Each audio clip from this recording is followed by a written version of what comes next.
Sadness, happiness, joy, anger. It's not who we are, it's just temporary moments in our life experience. So remember, it's energy in motion. Today, I want to speak about managing emotions. I think it's just something that none of us were ever taught how to do at school, but yet it literally lays the foundation to everything we do. And whether you are like an elite athlete and CEO, or you are like 18-year-old Sally at uni, everyone has emotions and they can consume us, they can be hard to navigate. So in this video, I'm going to talk about what an emotion is, how we can manage them, but also what we've been doing wrong about them as well. I used to really struggle with my emotions. I didn't know how to express them, and actually it led to disease and illness, and I want to avoid that for anyone else. My name is Maya Raichura, and I'm one of the UK's leading mental fitness and visualization experts. And so in my videos, I help people improve the way they think, feel, and perform. Okay, so let's get started. What is an emotion? This might seem like such an obvious thing to think about, but it's actually kind of hard to define. And when I realized what an emotion actually is, it completely changed everything for me. So, an emotion is energy in motion. Like the word literally translates to energy in motion. And so, what that means is when we are feeling something like happiness or sadness or anger, it's literally energy in our body that is moving and needs to be moved. And that's why, if you're feeling like sad, you can't just think away the sadness. Like it's quite a bodily feeling. We don't realize how much of a physical sensation an emotion is. So, we don't know how to really release it or feel it. Most of us are experts at just avoiding our emotions. And there tends to be three things that we do with emotions. One, we suppress them. So it's like if you have like a beach ball and you're just like putting it down underwater, like we just push it down and down and down. We just don't want to deal with it. Then you can escape them. This is like you just running away from it. So you might drink it away, you might work it away. You don't even want to like consider that that's what you're feeling. And the third one is expressing them. So, we may talk to someone about it, or just say, yeah, like I'm feeling angry. But the fascinating thing here is the expression also isn't enough. I'd say most people are either suppressing or escaping them, but even expressing them, it actually isn't enough. And this is where it gets very interesting. Put simply, talking about your emotions actually isn't going to completely release them. There's also a great book called The Body Keeps Score. And in that book, the author talks about how an emotion that we have felt, ages ago, that's quite like intense, can actually stay in the body for over 7 years. Like that is crazy. And it shows how much of a sponge we are to those sort of sensations. So, okay, how can we manage them? When it comes to managing emotions, there's a 3-step process. The first is emotional awareness. Now, emotional awareness is basically being aware of the emotion. So you may label it, or you may just recognize, okay, what am I feeling? So this could be, I am feeling angry. And to go a little bit further on that, what's also key here is to recognize when you're feeling it, but also where. So where in your body do you feel it? And I actually want to put up this like picture, if you see there, where they did this experiment and they looked at where people are feeling certain emotions, like where in their body do they feel that intensity or the heat or the coldness. And it's actually fascinating if you look at this. And so next time, let's say you feel angry or sad, I just want you to ask yourself, okay, what am I feeling and where am I feeling it? Now, some people get a little bit overwhelmed with this idea of having to label it, and that's okay. You don't have to label the emotion. That just helps your brain to basically make it more tangible. But if you don't want to do that, then that's absolutely okay. Instead, just try to navigate, okay, where am I feeling it? So the emotional awareness is, I am feeling angry. Step 2 is emotional intelligence. Now, emotional intelligence is when we are going a little bit deeper and asking ourselves, okay, why am I feeling this? I had a fight with my boyfriend and he really triggered me when he said this.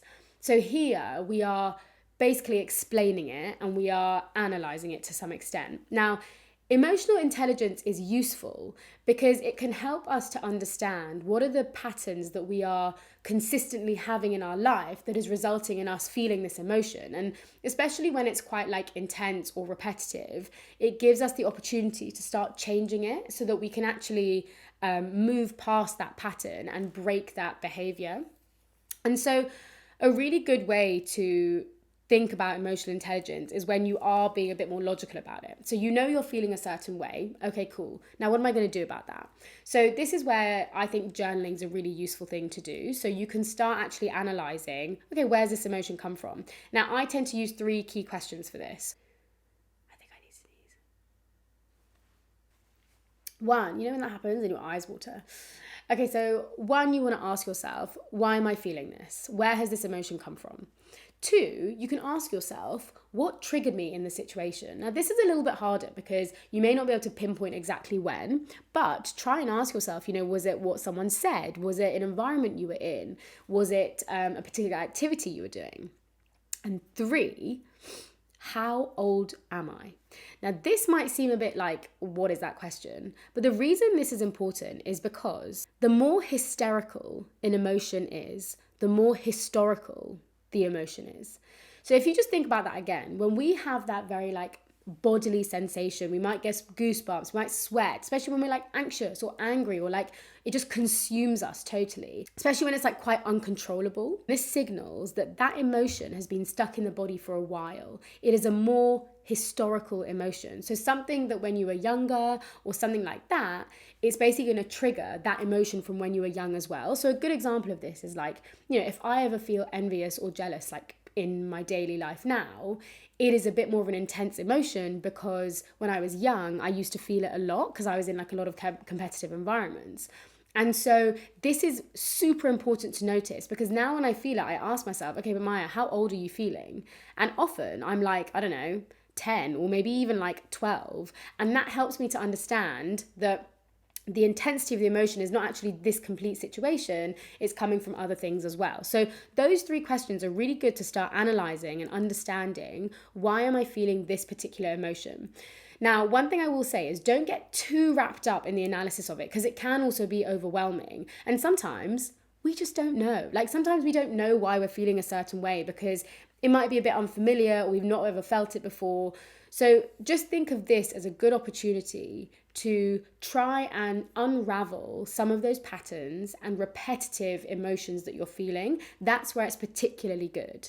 And again, like I said, I journal. Sometimes I speak to people, people I trust. Sometimes I'm just talking to myself in the car and I'm okay, but Maya, why are you feeling this? What is going on? And when you ask yourself why, ask yourself 5 times why. So it might be, okay, I'm angry because I had a fight with my boyfriend and he said this one thing that really triggered me. Okay, why? It triggered me because it made me not feel good enough. Okay, why? Because when I was younger, my parents always used to say that I'm only good enough if I'm achieving. Okay, why? And then it's the same thing. If you go to the root cause, then you'll realize that actually that emotion, yes, it got triggered by someone else, but it might be because of, something that happened when you were young, etc.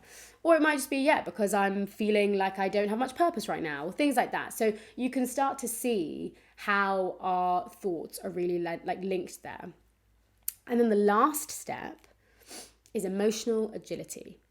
Now, emotional agility, I would say not a lot of people have.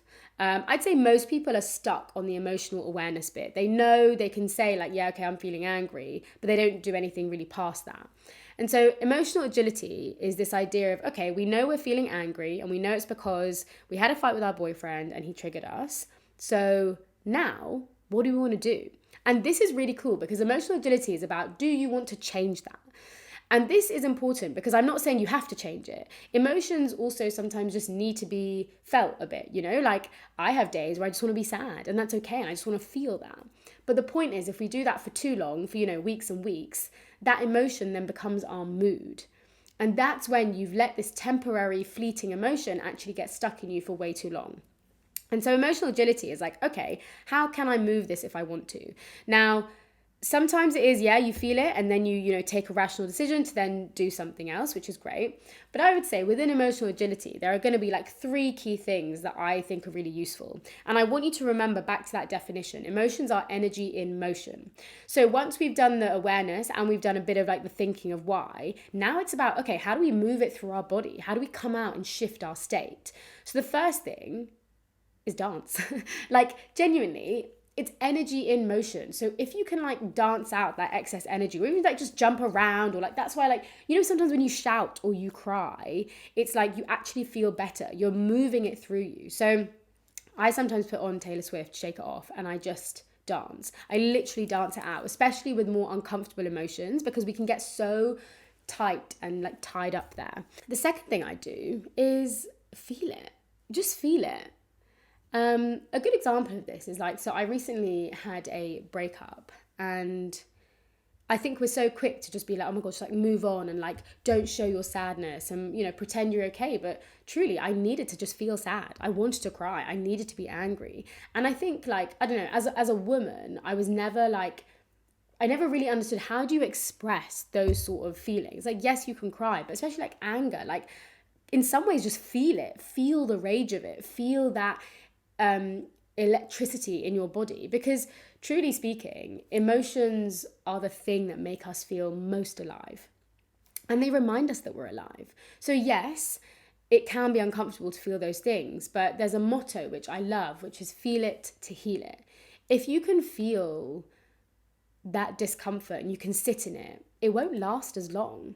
It's so much more temporary. And they did some research which showed that actually emotions only need to stay in our body for 90 seconds. That's about a minute and a half. But because of our thoughts that come up, or our memories, or us trying to resist it, it then stays in our body so much longer. So now, if I, let's say, get frustrated or angry or anything, I'll literally feel it, and I'm like, okay, I'm actually feeling this. Like, feel it, feel it. I sometimes close my eyes, or I take myself somewhere else. If I need to shout, I'll go into my car and shout, things like that. And then I automatically feel a lot better. And then the last thing I do is something called visualization. So I use creative visualization to recognize my emotions, feel them, and then release them.